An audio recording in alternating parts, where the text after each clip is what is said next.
Tenkasi to Alangulam இந்த 4 வழிச்சாலை எந்த அளவு ஒரு மோசமான ஒரு சாலைகள் அமைக்கப்பட்டுக்கிட்டு இருக்குதுன்றத பார்த்தோன்னே நான் இங்க இறங்கினேன். இந்த 4 வழி சாலை யாருக்காக அமைக்கிறாங்க? இங்க வாழ்கின்ற மக்களுக்காக தான் இந்த சாலை. ஆனா இங்க பார்த்தா மேம்பாலம் அமைச்சிட்டா இதை சுத்தி 3 ஸ்கூல் இருக்கு, சுடுகாடு இருக்கு, 3000 குடும்பங்கள் இருக்காங்க. அவங்களுக்கு வேண்டிய போக்குவரத்து கம்ப்ளீட்டா துண்டிக்கப்படுகிறது. அப்படி இருக்கிறப்போ இந்த மேம்பாலம் யாரோட நலனுக்காக இந்த மேம்பாலம் கொண்டு வரப்படுகிறது என்ற கேள்வியை நான் கேட்கிறேன் அரசாங்கத்துக்கிட்ட. இது வரைக்கும் 400 கோடி ரூபாய்க்கு டெண்டர் எடுத்து சற்றேறக்குரிய 3 வருஷமாக இந்த சாலை அமைக்கும் பணி நடந்துகிட்டு இருக்கு.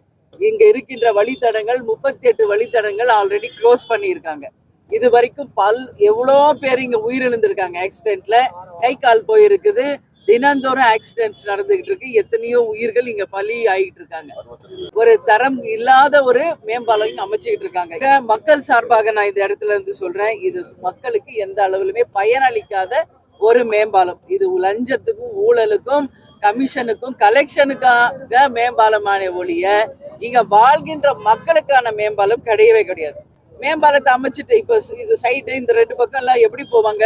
ஒன்னு சுரங்க வழி பாதை போட்டு மக்கள் ஊர் பக்கம் போறதுக்கு வழி அமைக்கணும், இல்ல வேற வழி பாதையை அவங்களுக்கு அமைச்சு கொடுக்கணும். எதுவுமே இல்லாம வெறும் மேம்பாலம் அமைக்கிறதன் மூலம் ஒட்டுமொத்த மக்களினுடைய எதிர்ப்பை தான் இந்த மேம்பாலமும் இந்த ஆட்சியாளர்களும் சந்திப்பார்களே ஒழிய இதனால யாருக்கும் எந்த பலனும் இல்லை. எனவே அரசாங்கத்துக்கிட்ட நான் கேட்டுக்கிறேன், உடனடியாக இந்த மேம்பாலத்தை நிச்சயமாக முதலமைச்சர் கவனத்துக்கு கொண்டு போறேன்.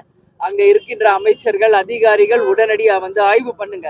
இந்த மேம்பாலம் அமைக்கிறதுனால இந்த சுற்று வட்டாரத்துல மக்களுக்கு என்ன போக்குவரத்து இருக்கு, எவ்வளவு ஆக்சிடென்ட்ஸ் நடக்குது, இதனால என்ன பலன், என்ன மைனஸ், என்ன பிளஸ் அப்படின்றத ஆராய்ந்து இந்த மேம்பாலத்தை நிச்சயமாக நீங்க தொடரணும். இல்லை என்றால் உறுதியாக தேசிய முற்போக்கு திராவிட கழகத்தின் சார்பாக மிகப்பெரிய ஒரு கண்டன ஆர்ப்பாட்டத்தை இதே இடத்துல நடத்துவோம் என்பதை நான் உறுதியாக தெரிவித்துக் கொள்கிறேன். ஏற்கனவே மக்களுடைய வளமை, இந்த பூமி தான் நம்மளுடைய வளமைய.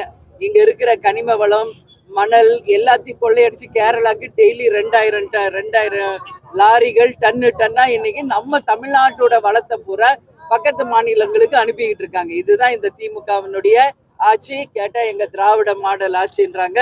திராவிட மாடல் ஆட்சி இங்க ஒண்ணுமே கிடையாது. இது மக்கள் விரோத ஆட்சியாக தான் இது நடந்து கொண்டிருக்கிறது என்பதை இந்த நேரத்தில் உறுதியா தெரிவிச்சுக்கிறேன். இந்த மேம்பால பணி உடனடியாக நிறுத்தப்பட வேண்டும். மக்கள் பயன்பாட்டிற்கு இந்த சரியான முறையில திட்டமிட்டு இதை மறுபடியும் சீரமைக்க வேண்டும் என்பதை நான் கேட்டுக்கொள்கிறேன்.